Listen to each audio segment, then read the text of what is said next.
একটা ছোট গ্রামে থাকত রাকিব নামের এক ছেলে। দরিদ্র পরিবার, স্বপ্ন অনেক বড়। প্রতিদিন সে অন্যদের কাজ করতে দেখত, কিন্তু নিজে কিছু করার সাহস পেত না। একদিন তার মা বলল, যদি তুমি চেষ্টা না করো তাহলে কখনোই জানবে না তুমি কতটা পারো। এই কথাটা তার মনে গভীর ছাপ ফেলল। পরদিন থেকে রাকিব ছোট একটা কাজ শুরু করল, গ্রামের সবজি বিক্রি। প্রথমে অনেকেই হাসাহাসি করল, কিন্তু সে থামেনি।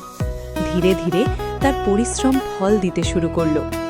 কয়েক বছর পর সেই রাকিবই হয়ে উঠল সফল একজন ব্যবসায়ী। যাদের একসময় হাসি ছিল, আজ তারাই তার প্রশংসা করে।